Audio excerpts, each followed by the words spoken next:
உங்களுக்கு joker character ரொம்ப பிடிக்குமா? ஜோக்கர்னா நீங்க எழுதின ஜோக்கர் இல்ல. அது கண்டிப்பா பிடிக்கும். Batman joker.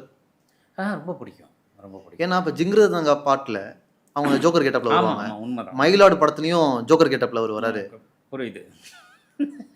எனக்கு ரொம்ப பிடிக்கும். அதோடைய வே ஆஃப் டெல்லிங் அதில இருக்கிற வயலன்ஸ் பத்தி இருவேறு கருத்துக்கள் எனக்கு இருக்கு.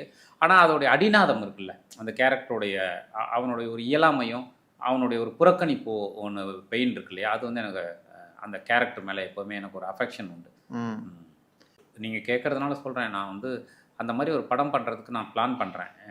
நான் வந்து நான் ஃபர்ஸ்ட் டைம் சொல்றேன் உங்களுக்கு. என்னன்னா, ஜோக்கர்ல ஒரு டயலாக் இருக்கும். என் ஒரு கண்ணு காந்தி, ஒரு கண்ணு பகத்சிங். பகத்சிங் அவுத்து விட்டுருவோம் பார்த்துக்க. அப்படின்னு ஒரு டயலாக் இருக்கும். ஆமா. அதாவது அவர் அந்த வயலன்ஸ எந்த இடத்துல எனக்கு வந்து ஜோக்கர் பகத்சிங் வெர்ஷன் அப்படின்னு ஒரு கதை நான் பண்ணிட்டுருக்கேன். அதாவது நம்ம ஜோக்கர். ஆமா. என்னுடைய ஜோக்கர் படத்துடைய அடுத்த வெர்ஷன். அது வந்து ஜோக்கர் பகத்சிங் வெர்ஷன். புரியுதுல்ல உங்களுக்கு? ஸோ அது வந்து எனக்கு நான் அந்த ஜோக்கரை பற்றி சொல்லும்போது சொல்கிறேன். எனக்கு அதில் ஒரு கலர் ஒன்று இருந்தது இல்லையா? வந்துட்டு அந்த கலரில் இங்கே ஒரு படம் பண்ணணும், தமிழுக்கு ஒரு படம் பண்ணணும். ஐ மீன் நம்ம லேண்ட்லேருந்து உருவாகிற கதை தான். நான் கலர் மட்டும்தான் அங்கேருந்து சொல்கிறேன்.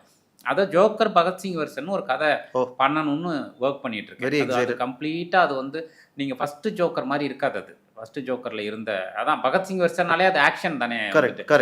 ஸோ அதனால் அது ஒரு கம்ப்ளீட் ஆக்ஷன் மோடில் நான் ஒரு போர்ட்ரேஷன் பண்ணணும்னு நினைக்கிறேன். ஸோ அதை பற்றி பேசிகிட்டு இருக்கோம், அதை எழுதிட்டு இருக்கேன்.